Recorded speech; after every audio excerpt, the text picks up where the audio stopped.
it feels intuitive sometimes that if the learning feels a little bit behind, then the way to compensate for that is to increase the academic supports. Let's get them additional tutors and coaches, and let's do repetition and practice when they get home from school. But that really can backfire very quickly.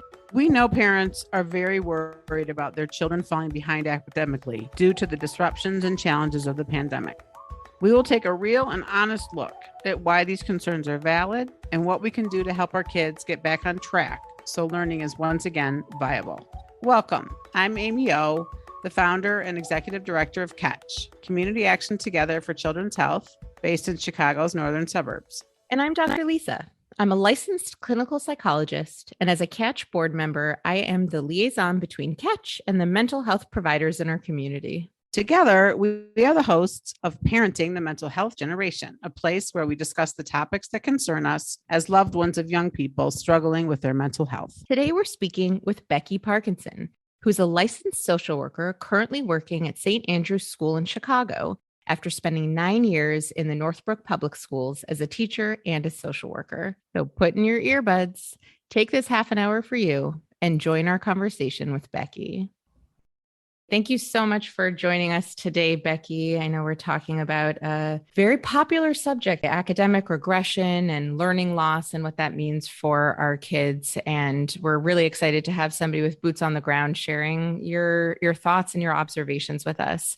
I know as a neuropsychologist in private practice, this is a question that is coming up a ton for me right now with parents and families. I'm very concerned about what the past 2 years has done to their kids in terms of their reading development and math development, skills that maybe they should have at this grade level that they don't have yet. I'm wondering if you're seeing parents concerned with the same thing. I am. So the population I work with is preschool through 8th grade, and I think across the board, parents are feeling concerned and they're feeling stressed, and it's been really hard for the last 2 years. I think there's kind of this tendency to think about what expectations were before. That is what we know, that's what we're comfortable with. And now maybe we're not meeting those expectations, but also that world we knew before doesn't really exist. And I know that's hard to come to terms with, and that's a grieving process. So yes, I think parents are stressed about it and worried about what happens next and how their kids are doing.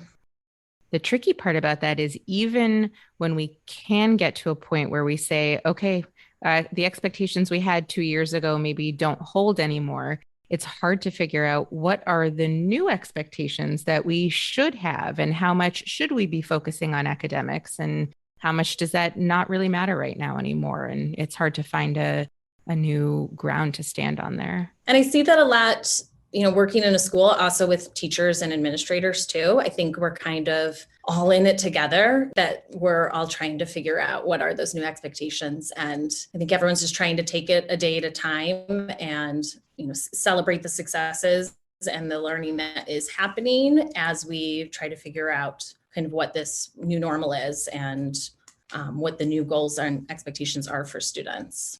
I spent some years in the first grade classroom, and I'm also a parent of a couple kids. And the isolation and the challenges of learning during a pandemic came on the heels of what has been sort of an increase in expectation academically anyway in our classroom. The Common Core curriculum, et cetera, has pushed our kids beyond their developmental abilities already in many cases. And do you think that what we're worrying about as parents now is magnified by the fact that we were already kind of, trying to keep up developmentally with what we're expected of our kids?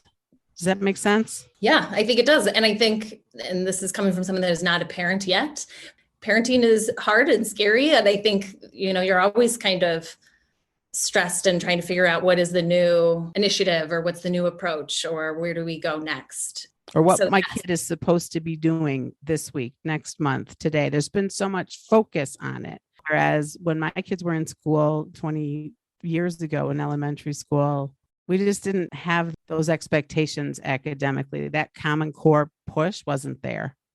Mm-hmm. Not only that, but there were actually things demanded of us during the pandemic that we could say definitively are not developmentally appropriate, like having a young child sit in front of a screen for hours on end, independently learning. We know for a fact that that's not developmentally appropriate, and yet suddenly that became a new expectation. And then we find ourselves worrying when our children can't meet that expectation that should never have been set for them in the first place. So it's an easy way to spiral out quickly, seeing things that we think suddenly are non-normative when we know that we just shouldn't have expected them to start with. Well, the other piece that I've heard from parents at Catch is they are actually watching their children learn for the first time and learn poorly in many ways, or learn with a lot of what you just described, like fidgeting and inability to sit and concentrate. But they've never seen that because they're never at school. And it manifests differently in school too, right? So like to be fidgeting as much while you're at school on the computer, that's not actually an accurate glimpse into what your child is like at school. So then it's raising their anxiety over it when really it's a realistic picture. I've heard a lot of questions from parents around, is this what the teachers have seen for years? And if so, why has nobody told me? And what should I be doing about it? It's actually become one of the most essential parts of my evaluation process, so that we can find out if we are talking about some of these behaviors, inattention and distractibility and fidgeting and poor concentration. Is that a newer problem, or is that something that has been present over time well before COVID and perhaps is exacerbated by the current situations? Think about whether something is truly a neurodevelopmental issue or whether it is something that is more related to the demands that are currently being placed on them. Are you seeing a big demand in families who want neurodiagnostics? Yes, absolutely. Yeah. But I know they're coming to you. They are. We have not seen numbers like this, genuinely ever before. And I saw somebody posted something recently about how Google searches for, does my child have an attention disorder, or do I as an adult have ADHD, have gone up 50% in the past year or two since the pandemic started, because these behaviors, these characteristics, these concerns are now pretty much global. I think we're all experiencing a degree of mental fogginess and difficulty concentrating and not being able to manage our time effectively. And it can certainly feel and quickly feel like there is something wrong with us when it might actually be a really natural reaction to all the things we're having to deal with right now. Becky, what about the students who were just cruising along? Typical learners. What are you seeing, in those kinds of students in your setting? And what kinds of things can we as educators, you as a social worker, we as parents do to assure ourselves and assure our kids that they're going to be able to get back on track academically? What I'm seeing is students are happy to be at school and be with their peers and see their teacher. And while school looks different now than it did pre-pandemic, I think they are there and available and ready to learn. Parents, I think what would help them is to know that their student needs to be in a place where they are emotionally available and feeling calm and ready to learn. So if they can put some things in place outside of the school day to help them to feel calm as they arrive at school, then they'll be there to accept the learning. And I think it feels intuitive sometimes that if the learning feels a little bit behind, then the way to compensate for that is to increase the academic supports. Let's get them additional tutors and coaches, and let's do repetition and practice when they get home from school. But to your exact point there, Becky, that really can backfire very quickly. It has that opposite effect where we are not helping them feel calm and comfortable and have that safe space. We're not helping them recoup and re-energize and fill their battery. We are instead potentially draining them further or stressing them out, which is going to then have that opposite effect when they get back into the classroom the next day. And it's going to have them feel shut down or overly exhausted and less available for the learning that's then being offered to them. So that begs the question, is it important in this conversation to distinguish between a student who may have been a typical learner before the challenges of the pandemic and a student who would have needed additional structures, an IEP, a 504, more scaffolding at school. It seems like it would be important to distinguish between those kinds of students when we move forward and how we can help them be good learners again. I think it is essential in this conversation. I think we're going to be largely talking about that group of students who prior to COVID didn't really have any specific learning or attention needs that were going to make learning harder for them. And for those students, there is so much just about cognitive availability for learning. That is all that they're going to need in order to catch up and recoup and be successful. There is a segment of the population and of students in our schools who think differently, learn differently, process information differently. And that was the case prior to COVID. And then with the gaps in, being able to be available for in-school learning and receiving pull-out supports and other things that they would have needed, that gap has for some widened. And we know that they are going to require more direct instruction and more specific evidence-based programs in order to help recoup their learning. So parents are concerned about their typical learners and their learning loss over this pandemic. What has gotten us to this point? Like, what about the way education has been during the pandemic has caused our kids to be unavailable for appropriate learning? And what can we do about those things? And why is it that a kid has to be so emotionally stable in order to be ready to learn, Becky? How did we get here in the last 2 years? I will say, being in a school, I've seen a huge increase in the number of students that seek out working with me or coming to see me, parents sending me emails, and it's majority just feeling anxious, all this anxiety. I think students, no matter what the grade level they're in, they're feeling the stress that's just everyone is impacted by right now in the world, right? So even if the news isn't on in their home, like everyone feels it. We've changed over the last 2 years collectively, and there's this collective stress and this collective trauma that we're still navigating and figuring out together. And so I think students are feeling the anxiety that their parents have, the worries that they have at home, coming to school, and school does still look different. And there's so much uncertainty and so much change. They may be back on their basketball team or doing the activities that they enjoy, but it's different than it was 2 years ago, or maybe now they have to stay home for 10 days. There just is this constant change and flux. My teacher is absent now for the next 2 weeks and I have a substitute. We're very short staffed. So while I know that students are happy to be back and there are lots of wonderful things happening, there's just constant change going on. And I think for everyone, no matter how old you are, if you're an adult or a child, you feel that, and it's distracting, and you're not in that place always where you're ready to hear new material or to be challenged intellectually because you're concerned or confused, the routine is off, and you don't feel necessarily safe in that moment to be challenged academically. How do we help our kids feel confident?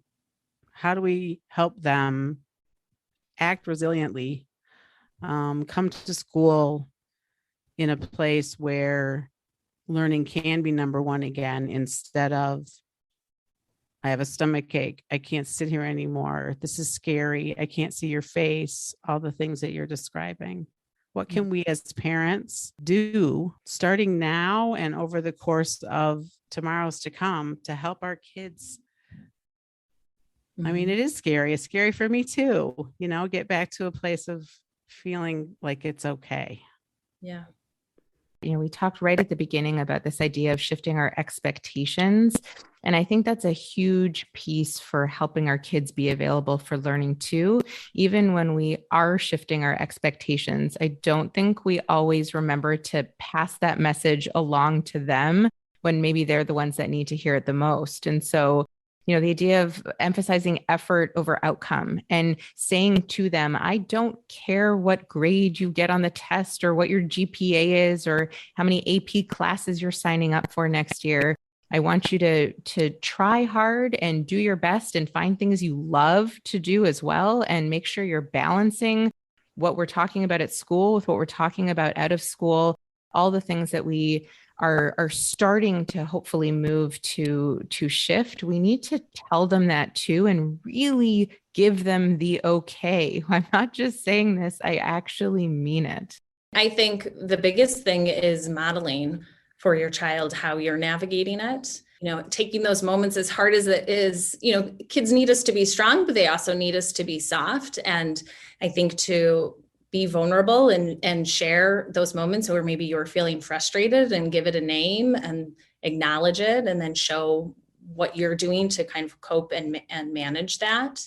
I think kids are constantly looking to us and learning from us. So I think that's a huge start and a huge first step. Obviously, talking about it and being open, that helps your child to feel seen and heard, to just sit with them and ask them how their day is going and what it is that they're feeling frustrated about, to just allow that space to be together. Really making a plan. I think in moments where your child is feeling calm and regulated, to come up with a plan of what can we do in those moments where you're feeling really anxious. Maybe the plan at home looks slightly different than the plan at school, but in that moment where they're feeling good, that you can come up with, what is that plan? What will you have nearby? What's a tool that you need or a strategy that you can use? And then checking in with them, maybe after school that day, to see if that helped and if that worked for them. And obviously communicating with the school too. There are lots of people within the building that are there to support your child. Sometimes I think it's counterintuitive for parents to sort of admit their imperfections, to admit their vulnerabilities, because they feel as though they need to be strong and I've got you. But what you're suggesting is that it's okay to say, yeah, I've been scared and nervous too. And we can get through this by doing these things, or we can get through this because we're strong and mighty, or whatever we say. Is that what you're suggesting? Yeah, absolutely. I think first you need to really validate it with your child and sit there with them with it. And then, know that you're a team and you're going to work on it together, and have that element of hope and a plan there. Amy, I think what you're describing is necessary. I think we have to be vulnerable at times in front of our children, because otherwise, what precedent are we setting? But I mean, imagine the stress of feeling like my parent is perfect, and so I have to be perfect just like my parent. I mean, we want to show them our imperfections too, for exactly that reason. And that relieves them of guilt or shame when they make their own mistakes, and allows them to understand that is just part of being human. I've recently been reading a lot about, just kind of that idea of self-compassion, and really practicing that with myself and with students too. Just that idea of really talking to yourself the way you would someone that you love, and know that, just like you said, Lisa, that, we're all human and we all make mistakes, and there isn't any perfection. And to just, talk to yourself with a calm, kind tone, and to just be gentle with ourselves and realize that, we're all navigating and figuring this out together. One of the things I miss most about being in the classroom is coming home to the dinner table and telling all the funny stories of things that first graders said, or conversations that we had, and I'm wondering, is there joy in the classroom now? Is there joy in learning? Is it hard for kids to, when they can't see their teacher's face, when they can't see their friends' faces? How do we get back to that? School can be really fun and funny, and learning can be incredibly exciting. How do we get back there, even when we're in such a scary and uncomfortable time? Luckily, I think we are still in that place, and we still have those moments, because kids are hilarious, right? Every moment they just, they do say the darndest things and the funniest things happen. I'll be very honest. I also think kids are really making fun of wearing masks. There's a lot of humorous situations that happen with that.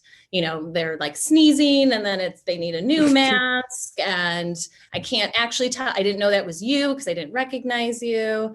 So I think there are definitely still those moments, because that's just who kids are. And I think schools are still very joyful. It just looks a little bit different, right? That the punchline of the joke is now centered around something else. But I think there still are those moments with kids.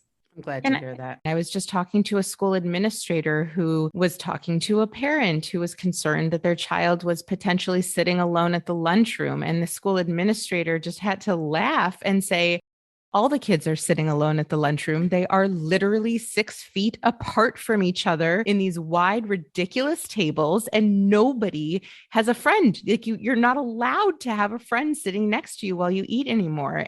I mean, you have to laugh. I also am maintaining a lot of hope that when we get to a place where we can safely and comfortably let down some of our guards from a genuine safety standpoint, a lot of that will start to return on its own. I also know one thing for me that's been really helpful to keep my ability to be resilient and positive is getting enough sleep. And I feel as though maybe if we encourage parents to make sure that even though routines are different, our kids got to come to school well rested with the intention of learning, even when it's different.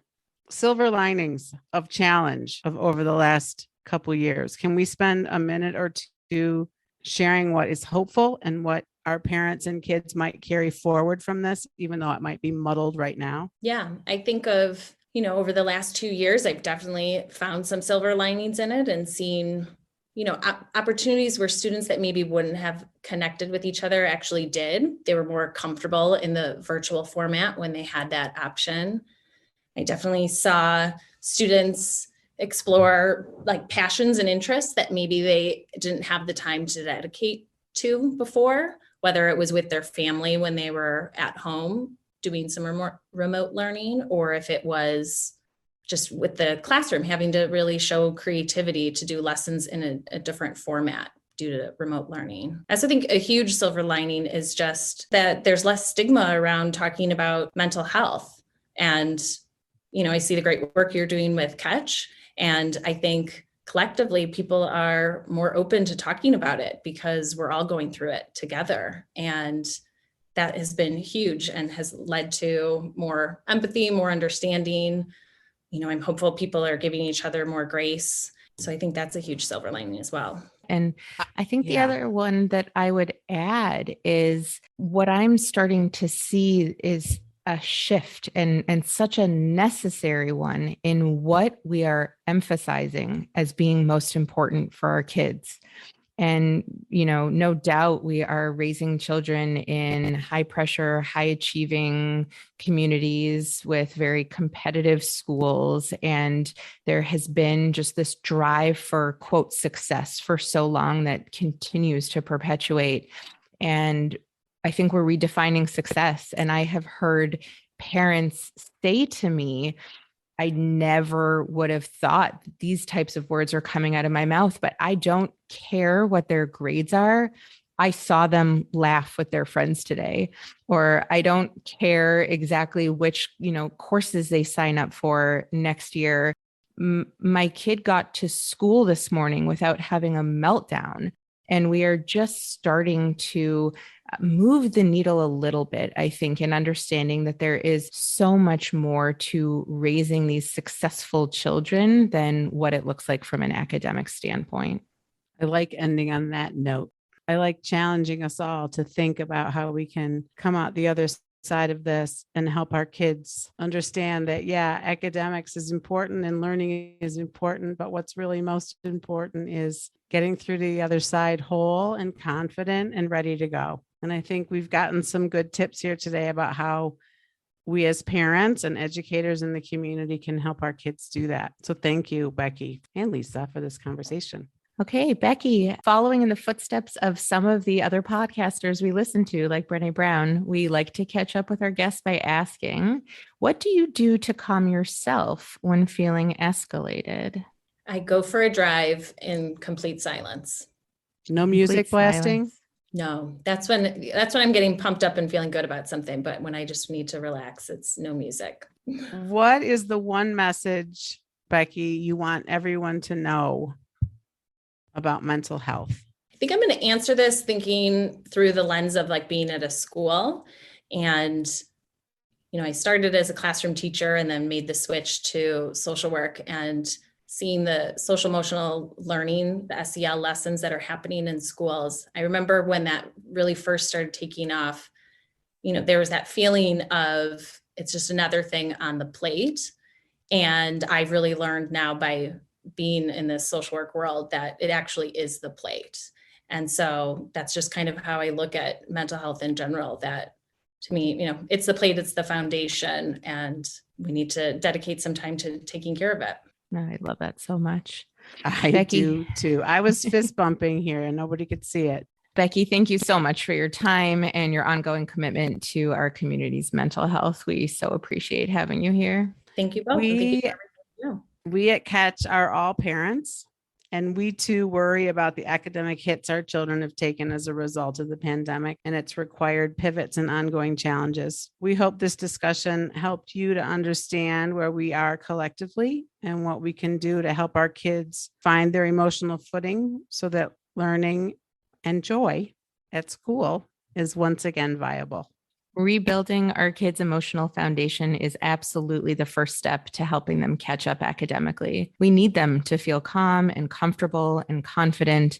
That is what we know is the only conducive way for their learning and their social emotional success. We also want them to develop the positive, growth-oriented mindset that they need in order to take risks, accept that they're going to make mistakes, and continue to try hard things. Thanks for joining us for another episode of Parenting the Mental Health Generation. Stay current on all Catch programming by liking us on Facebook at Catch is Community or by visiting our website, catchiscommunity.org.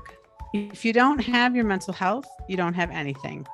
There is a community of people out there that understands. Find it.